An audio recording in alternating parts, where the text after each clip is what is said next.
Hello students, आज का हमारा टॉपिक है composition of two SHMs having the same period and along same path.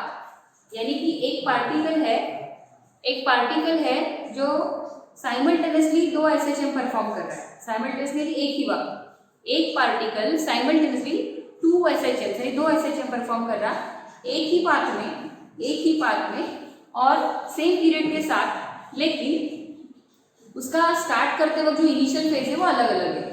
ठीक है, सो ऐसा एक पार्टिकल दो एसएचएम परफॉर्म कर रहा है साइमल्टेनियसली, और हमको क्या करना है, उन दोनों एसएचएम्स को कंबाइन करना है, यानी कि कंपोज करना है। तो इसीलिए हमारा आज का टॉपिक है composition of two SHMs having same period and travelling along same path.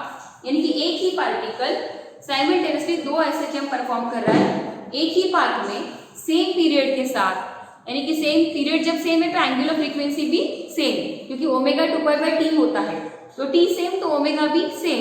लेकिन उस वक्त उसको एसएचएम परफॉर्म करते वक्त एम्पलीट्यूड उस पार्टिकल की दो एसएचएम परफॉर्म करते वक्त अलग अलग एम्पलीट्यूड है, और जो इनिशियल फेज जिसको आप लोग 5 बोलते हो, 5 इनिशियल फेज, वो भी अलग अलग है। तो हम ऐसे एक पार्टिकल के दो एसएचएम्स को कंबाइन करने जा रहे हैं, कंपोज करने जा रहे हैं। तो सपोज जब वो पार्टिकल इस पाथ में एसएचएम परफॉर्म कर रहा है जनरली, तो इस पाथ में एसएचएम परफॉर्म करते हुए सपोज उसने पहली बार यहाँ से किया, तो उस वक्त उसका डिस्प्लेसमेंट हम बताएंगे x = capital A sin omega t plus phi1।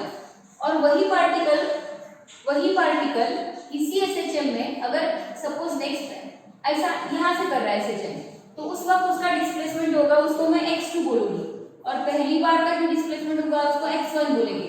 लेकिन एसएचएम का पाथ तो वही है, यानी पाथ सेम है, बट पाथ लेंथ नहीं बोला मैंने। ठीक है, तो सपोज पहले बार जो एसएचएम है उसका एम्पलीट्यूड A1 है और दूसरी बार का एसएचएम का एम्पलीट्यूड है A2, और पहली बार जब उसका इनिशियल फेज था वो phi1 और दूसरी बार जब उसका इनिशियल फेज है वो phi2। हालांकि एंगुलर फ्रीक्वेंसी और टाइम ड्यूरेशन सेम ही लेंगे। ऐसा क्यों, फिर से एक बार आपको रिवाइज कर देती हूँ कि एक ही पार्टिकल है which is subjected to two SHMs. A single particle is subjected to two SHMs simultaneously along the same path and with the same period. तो पीरियड सेम है, यानी कि टाइम ड्यूरेशन और कैपिटल T वो भी same है, और angular frequency भी सेम है, क्योंकि पीरियड से रिलेटेड एंगुलर फ्रीक्वेंसी होती है, तो पीरियड सेम था, एंगुलर फ्रीक्वेंसी भी सेम। लेकिन वो पार्टिकल उस पाथ में एसएचएम परफॉर्म करते वक्त जब उसने शुरुआत की थी वो अलग अलग इंस्टेंट से शुरू की, अलग अलग फेज से शुरू करी थी। इसलिए इसका इनिशियल फेज मैंने phi1 बोला और इस दूसरे का इनिशियल फेज मैंने phi2 बोला। तो पहली बार उसका डिस्प्लेसमेंट होगा x1 और दूसरी बार उसका डिस्प्लेसमेंट होगा x2।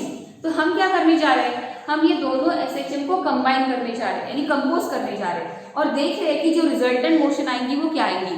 तो अभी आपका जो वेक्टर समेशन क्या कहता है कि जब अपने को रिजल्टेंट डिस्प्लेसमेंट चाहिए रहता है, resultant displacement x, it is the, देखो ये भी डिस्प्लेसमेंट है, ये भी डिस्प्लेसमेंट है, और हमें इन दोनों का रिजल्टेंट समेशन चाहिए, रिजल्टेंट डिस्प्लेसमेंट चाहिए।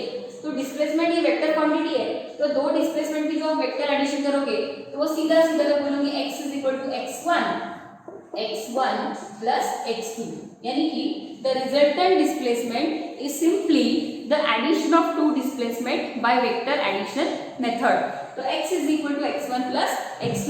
अब x1 की वैल्यू है capital A1 sin omega t plus phi1, और x2 की वैल्यू है capital A2 sin omega t plus phi2, और हम निकालने जा रहे हैं रिजल्टेंट डिस्प्लेसमेंट। तो x = capital A1 sin omega t plus phi1 and x2 is capital A2 sin omega t plus phi2। अब हम इसका एक्सपेंशन करेंगे sin of a plus b। What is the expansion of sin of a plus b? Sin of a plus b sin a cos b plus cos a sin b। तो उसका rule लगा के हम इसका expansion करने जा रहे हैं। तो ये देखो x = capital A1 sin omega, इसको एक्सपांड करके sin omega t cos phi1 plus sin a plus b is sin a cos b plus cos a sine B. Is that clear? क्या किया देखो, मैंने sine of A plus B का rule लगा के इसको एक्सपांड किया। Sine omega T plus phi one is sine omega T cos phi one plus cos omega T sine phi one. वैसे ही इसको भी एक्सपांड करेंगे ये दूसरे वाले को, तो ये a2 पे बाजू में लेंगे क्यों, और इसको एक्सपांड करते हैं sine omega T cos phi two plus cos omega T sine phi two, cos omega T sine phi two. अब क्या करेंगे, अब इसको ब्रैकेट को ओपन करेंगे तो x इज इक्वल टू ये आएगा, x is equal to capital A1 sine omega T cos phi one plus capital A1 cos omega T sine phi one. अब ये ब्रैकेट को भी ओपन करते हैं, plus A2 sine omega T cos phi two plus cos omega T sine plus A2 cos omega T sine phi two. अब क्या करेंगे, अब हम एक काम करेंगे, ये कॉस फाई वन है ना, कॉस फाई वन और ये कॉस फाई टू, ये टर्म इधर देखो, ऐसा क्यों, यहाँ पे साइन ओमेगा टी फंक्शन है और यहाँ पे भी साइन ओमेगा टी फंक्शन है। तो मैं एक काम करती हूँ कि इस टर्म से, देखो जिसको अंडरलाइन कर रहे हैं, ये वाला टर्म से और ये वाले टर्म से मैं साइन ओमेगा टी कॉमन निकालने जा रही हूँ। इसको मैंने अंडरलाइन किया, वो जरा वो टर्म्स देखो, a1 sine omega T cos phi one plus a2 sine omega T cos phi two. अब इसमें से मैं साइन ओमेगा टी कॉमन लेने वाली हूँ, तो x is equal to sine omega T common ले लेंगे, साइन ओमेगा टी कॉमन, तो ब्रैकेट में आएगा a1 cos phi one plus इसमें से भी मैं साइन ओमेगा टी कॉमन ले लूंगी, तो ये आएगा a2 कॉस फाई टू। ठीक है, सिमिलरली अब ये जो राउंड करिए, ये वाली टर्म देखो, राउंड करने के बाद ये वाला, और ये राउंड करने वाला ये दूसरा टर्म देखो। ठीक है, a1 cos omega t sin phi 1 and a2 cos omega t sin phi 2। इसमें से मैं cos omega t term common लेने वाली हूँ, तो ये plus cos omega t common ले लेते हैं, cos ओमेगा t ले लिया कॉमन, तो ब्रैकेट में आएगा a1 sin phi 1 plus a2 sin phi 2, a1 sin phi 1 plus a2 sin phi 2। अब देखो, अब लेट ये x इज इक्वल टू, ये जो मिला आपको क्या मिला, x is equal to sine omega T a1 cos phi 1 plus a2 cos phi 2 plus cos omega T common में ब्रैकेट में आएगा a1 sin phi 1 plus a2 sin phi 2। तो हम कुछ अज्यूम करते हैं, कुछ अज्यूम करेंगे, let us assume a1 cos phi 1 plus a2 cos phi 2 is equal to r cos delta. Let us assume a1 cos phi 1 plus a2 cos phi 2 is r cos delta, and a1 sin phi 1 plus a2 sin phi 2 is equal to r sin delta. Let us assume a1 cos phi 1 plus a2 cos phi 2 is equal to r cos delta, and a1 sin phi 1 plus a2 sin phi 2 is equal to r sin delta। यानी ये वाली जो term है bracket में लिखी हुई, इसको मैं r cos डेल्टा अज्यूम करने जा रही हूँ, क्योंकि इसमें कोसाइन कोसाइन फंक्शन है, और ये वाली टर्म है इसको मैं अज्यूम करने जा रही हूँ r sin डेल्टा। तो give it as equation number a, इसको इक्वेशन नंबर a दे दो और इसको इक्वेशन नंबर b दे दो। और अब सुनो, अब ये हमारा इक्वेशन जो है x का, ये अब हम कैसे लिखेंगे, हाँ तो जरा देखो कि आपको दिखाई दे रहा है क्या, हाँ तो यहाँ पर a1 cos phi 1 plus a2 cos phi 2 को हमने लिखा r cos डेल्टा, और a1 sin phi 1 plus a2 sin phi 2 को हमने लिखा r sin डेल्टा।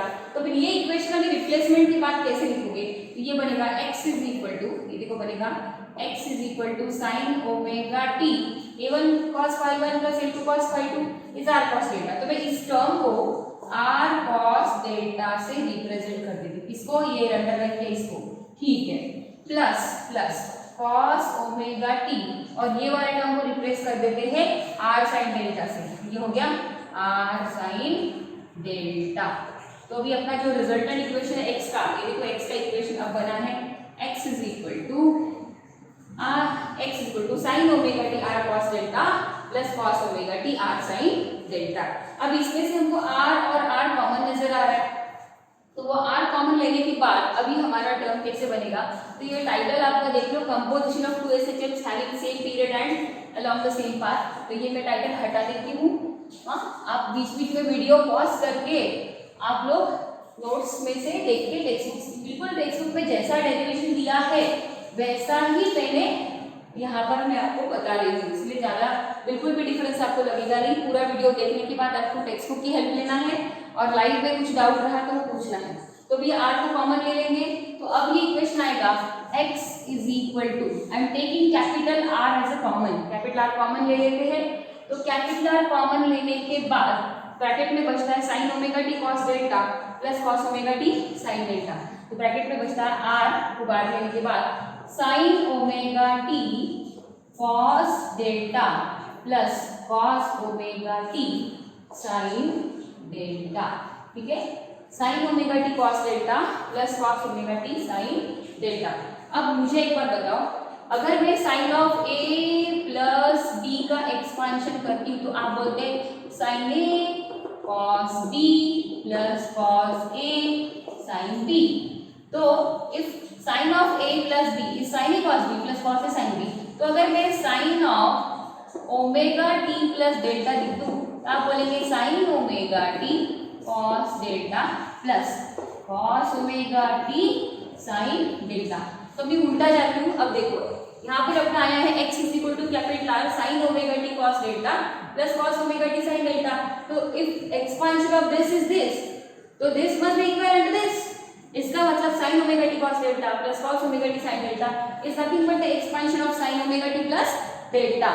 तो अभी मैं इसको यार को बाजू में रखते हैं और sin omega t cos delta plus cos omega t sin delta को मैं simply sin omega t plus delta से एक्सप्रेस कर देती हूँ। तो ये अपना टर्म बन गया x is equal to capital R sin omega t plus delta. Give it as equation number C। हाँ, तो अभी देखो हमारा जो डेरिवेशन यहाँ से शुरू हो गया था, यहाँ पर करते करते करते हम यहाँ तक आ गए। हम कर क्या रहे कि एक ही पार्टिकल साइमल्टेनियसली 2 SHM परफॉर्म कर रहा है और वो 2 SHM परफॉर्म करते वक्त उसके एम्पलीट्यूड अलग अलग थे और इनिशियल फेज जिसको आप लोग इको बोलते हैं, इको, वो भी अलग अलग था, इसलिए मैंने डिस्प्लेसमेंट भी अलग अलग आएंगे। तो ऐसे 2 डिस्प्लेसमेंट को मैंने कंपोज करके रिजल्टेंट डिस्प्लेसमेंट में निकालने जा रही हूँ, जो कि वेक्टर एडिशन के अनुसार आएगा। तो हम ये रिजल्टेंट डिस्प्लेसमेंट करते करते इन दोनों को ऐड करते करते आखिरी में इस इक्वेशन तक आ गए हैं, इक्वेशन नंबर C तक, कि x is equal to capital R sin omega t plus delta.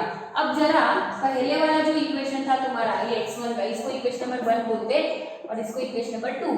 तो जरा इक्वेशन नंबर 1 और 2 को देखो कि इक्वेशन नंबर 1 और 2 ये दोनों भी SHM की इक्वेशन है। तो इक्वेशन नंबर C को देखो, अभी इक्वेशन नंबर C, इसका भी पैटर्न बिल्कुल ऐसा ही नजर आ रहा है, बराबर है क्या? जरा इक्वेशन नंबर 1, 2 और इक्वेशन नंबर C को देखो। तो इक्वेशन नंबर 1 में पहला पार्टिकल का डिस्प्लेसमेंट था x1, उसका एम्पलीट्यूड था a1 और उसके इनिशियल फेज था phi1।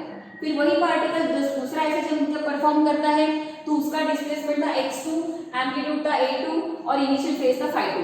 अब इन दोनों को कंपोज करने के बाद जो रिजल्टेंट डिस्प्लेसमेंट आया है उसका एम्पलीट्यूड देखो, एम्पलीट्यूड कितना आया? Capital R। जो रिजल्टेंट मोशन अपन ने दोनों को कंपोज करके निकाली उसका एम्पलीट्यूड आ रहा है कैपिटल R और उसका इनिशियल फेज, जिसको इनकी इनिशियल फेज देखो phi1 phi2 है, तो इसका इनिशियल फेज आ रहा है डेल्टा। लेकिन इक्वेशन C का जो पैटर्न है, पैटर्न वो बिल्कुल इक्वेशन नंबर 1 और 2 से मैच करता है। जैसे कि इनके एम्पलीट्यूड थे a1 a2, तो इसका एम्पलीट्यूड है R। इनके इनिशियल फेज थे phi1 phi2, तो इसका इनिशियल फेज है डेल्टा। मतलब equation number C is as the same pattern of the equation number 1 and 2, and since equation number 1 and 2 दोनों SHM रिप्रेजेंट करते हैं और इक्वेशन C उसी पैटर्न में है जैसे कि इक्वेशन नंबर 1 और 2 में, तो इसका मतलब इक्वेशन C भी SHM ही परफॉर्म करता है। तो इसका मतलब क्या? Moral of the story is what? कि composition of 2 SHM is also an SHM।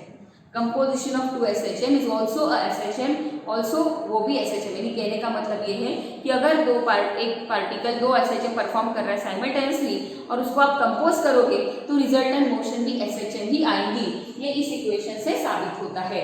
और ऐसे ही रिजल्टेंट मोशन जो आएंगी जिसका एम्पलीट्यूड, रिजल्टेंट मोशन का जो एम्पलीट्यूड आएगा वो कैपिटल R आएगा, रिजल्टेंट मोशन का जो एम्पलीट्यूड आएगा वो कैपिटल R आएगा और रिजल्टेंट मोशन का जो इनिशियल फेज आएगा वो डेल्टा आएगा। तो हम अभी क्या करने जा रहे हैं, हम रिजल्टेंट जो SHM आई, रिजल्टेंट SHM, उसकी एम्पलीट्यूड यानी कैपिटल आर निकालने जा रहे हैं।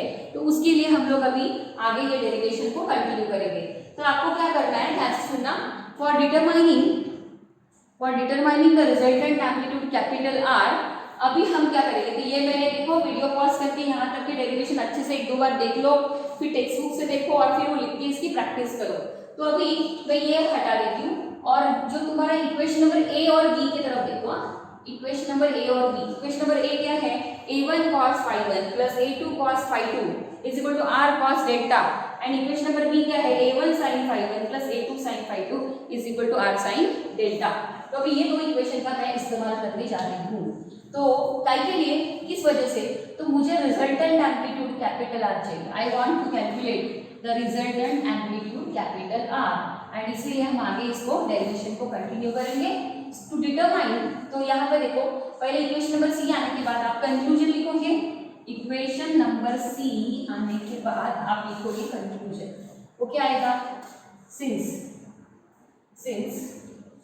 की the resultant motion, since the resultant motion is also an SHM or also an SHM having amplitude capital R and initial phase delta. Resultant motion is also an SHM having the amplitude capital R and initial phase delta. Now what to do? Now we have to determine the resultant amplitude capital R. Now to determine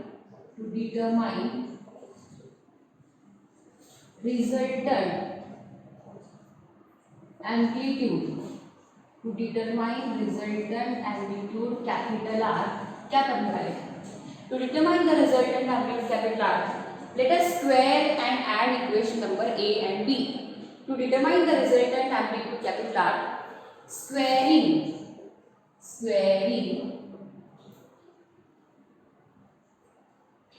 and adding equation A and B. To determine the resultant amplitude capital R, squaring and adding equation number A and B.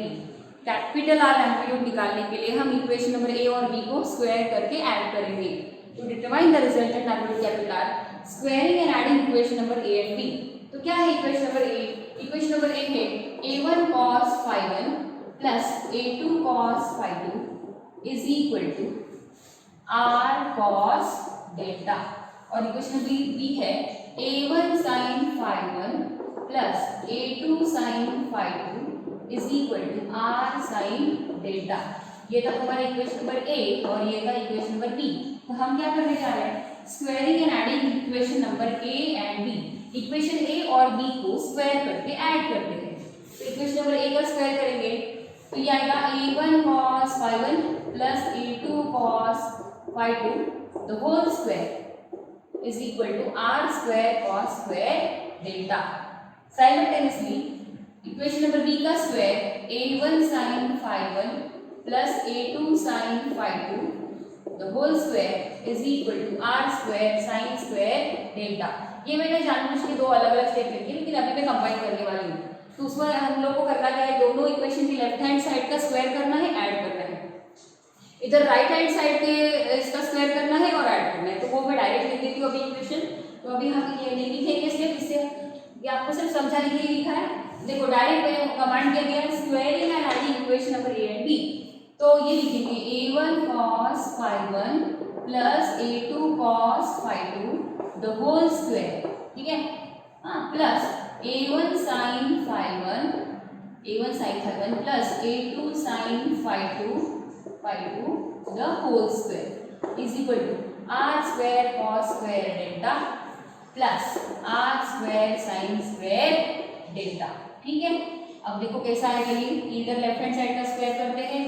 a1 square cos square phi1 plus A two square cos square five two plus A plus B the whole square लगाएंगे, a plus B the whole square is a square plus b square plus twice ab, तो a1 cos phi 1 the whole square plus a2 cos phi 2 the whole square and plus 2 times a1 a2 2 times a1 a2 cos of phi 1 cos of phi 2, ठीक है। Plus अब इधर की side का a1 square sin square phi 1 plus a2 square sin square phi 2 plus 2 times a1 a2 sin phi 1 sin phi 2 sin phi 1 sin phi 2, और इधर right hand side में हमारा क्या चल रहा है, देखो राइट हैंड साइड में हमारा चल रहा है, इसको इधर के ये वाला पहले का प्रीवियस में हटा देती हूँ यहाँ से, तो अभी हमारा राइट हैंड साइड में चल रहा है, क्या चल रहा है देखो, ये तुम्हारी लेफ्ट हैंड साइड है, ये राइट हैंड साइड है, और इधर ये लेफ्ट हैंड साइड का एक्सपांशन है और इधर में राइट हैंड साइड का एक्सपांशन, तो आर स्क्वायर साइड में कॉमन ले लेते, यहाँ पे आएगा sine square delta plus cos square delta, ठीक है। अभी आपको पता है कि sine square delta plus cos square delta क्या हो गया 1, तो R square into 1 is R square, इस प्रकार ये left hand right hand side में आपका सिर्फ आर स्क्वायर आएगा, और अभी लेफ्ट हैंड साइड में देखते क्या होता है, तो यहाँ पर देखो a1 square cos square phi 1 और यहाँ पे a1 square sin square phi 1, तो भाई इस साइड में a1 स्क्वायर कॉमन ले लेते, ब्रैकेट में आएगा cos square phi 1 plus sin square phi 1। Similarly ये वाला देखो, ये a2 square cos square phi 2 और ये a2 square sin square phi 2, इसको कॉमन ले लेते हैं, तो a2 square common I am taking as and bracket में आएगा cos square phi 2 plus sin square phi 2, ठीक है, एंड प्लस अब यहाँ से 2 टाइम्स a1 a2 और यहाँ से 2 टाइम्स a1 a2 कॉमन ले लिया, तो plus 2 times a1 a2 common, bracket में cos phi 1 cos phi 2 plus sin phi 1 sin phi 2। देखो आपको स्टेप बाय स्टेप थोड़ा वीडियो पॉज करके वो डेरिवेशन को लेना है, फिर हमको आपको कोई भी इस डेरिवेशन में डाउट है तो हम लाइव में भी उसको डिस्कस करेंगे।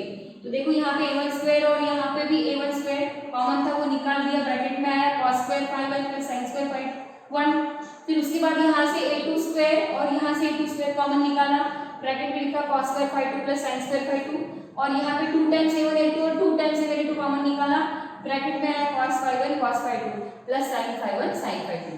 अभी देखो आपको पता है कि sin square theta plus cos square theta ये तो 1 होता है, तो ये 1 आया, तो ये आपको मिला लेफ्ट हैंड साइड में a1 square into 1, right, plus फिर से ये a2 square into cos square phi 2 plus sin square phi 2 1, ये 1, और ये आया 2 टाइम्स a1 a2, और ये जो है cos phi 1 cos phi 2 plus sin phi 1 sin phi 2, ये क्या है, this is the expansion of, मुझे एक बार बताओ cos of a minus b का एक्सपांशन क्या है, पहले ये तो आपको याद दिला दूं, cos of a minus b का expansion cos a cos b, बराबर है, माइनस होगा तो प्लस आता ना, cos of a minus b cos a cos b plus sin a sin b, तो इसका एक्सपांशन है cos of a minus b का एक्सपांशन है cos a cos b plus sin a sin b, right. तो इसका भी expansion जो आप देखो, अगर इसका एक्सपांशन ये है तो इसका ये होना चाहिए, बराबर है, इसका एक्सपांशन ये है तो इसका ये होना चाहिए, तो मुझे एक बात बताओ, आपकी ये जो स्टेप आई है cos phi 1 cos phi 2 plus sin phi 1 sin phi 2, isn't it the expansion of cos of phi 1 minus phi 2? आप इसको अभी एक्सपांड करके देखो, applying this rule over here, तो cos of phi 1 minus phi 2, cos of phi 1 minus phi 2 is cos of phi 1 cos of phi 2 plus sin of phi 1 sin of phi 2, मतलब इसका expansion अगर ये हो सकता है तो इसका एक्सपांशन है, उल्टा बोल रही, तो इसका मतलब इसका expansion as per that rule ये बराबर ऐसा आएगा, ठीक है। तो cos of phi 1 cos of phi 2 plus sin of phi 1 sin of phi 2 is the expansion of cos phi 1 minus phi 2। अब हम स्टेप को आगे कंटिन्यू करेंगे, तो अभी अगला अपना जो स्टेप आएगा वो क्या है, देखो अगला स्टेप अपना आ रहा है, लेफ्ट हैंड साइड पे हम चल रहे हैं, लेफ्ट हैंड साइड में देखो हम चल रहे हैं, हाँ लेफ्ट हैंड साइड में a1 स्क्वायर, देखो ये हो गई, ये कंबाइन एक स्टेप हो गई, ये यानी आपको कैसा इधर दो स्टेप आए तो आपको समझने में दिक्कत आ सकती है, तो यहाँ पर ये अपनी राइट हैंड साइड चल रही है ये वाली, और इधर चल रही लेफ्ट हैंड साइड, तो लेफ्ट हैंड साइड में हमें मिला है a1 square into 1 plus a2 square into 1 plus 2 times a1 into cos of phi 1 minus phi 2, और इधर हमें मिला है r square, right. So we got the actual step as a1 square plus a2 square plus 2 times a1 a2, ठीक है, cos of phi 1 minus phi 2 is equal to r square. Now taking root on both sides, taking root on both side, दोनों तरफ root ले लेते हैं, तो इसका आएगा under root of a1 square plus a2 square plus 2 times a1 a2 cos of phi 1 minus phi 2 और r square का अंडर रूट r. तो इस प्रकार हमें r का फॉर्मूला मिला है, कैपिटल R का formula. We got the formula for amplitude of resultant SHM, whereas capital R stands for what? Capital R stands for amplitude of resultant SHM. So we got the formula for amplitude of resultant SHM is R is equal to under root of a1 square plus a2 square plus 2 times a1 a2 cos of bracket में phi 1 minus phi 2. So this is the required expression for the amplitude of resultant SHM. ये हो गया resultant SHM के amplitude का expression. अभी हम initial phase of resultant SHM भी निकालेंगे. इनिशियल फेज यानी डेल्टा. देखो दो एसएचएम की इनिशियल फेज, पहली वाली एसएचएम का इनिशियल फेज था phi 1, दूसरी वाली एसएचएम का इनिशियल फेज था phi 2, लेकिन इन दोनों को कंपोज करने के बाद जो रिजल्टेंट एसएचएम आया था उसका इनिशियल फेज है डेल्टा. तो अभी हम डेल्टा निकालने जा रहे थे, तो कैसे निकालेंगे? उसके लिए सिंपल है, अपना जो इक्वेशन नंबर ए और बी है फिर से उन्हीं का सहारा लेंगे. फिर से उन्हीं का सहारा लेंगे इक्वेशन नंबर ए और बी. काय के लिए?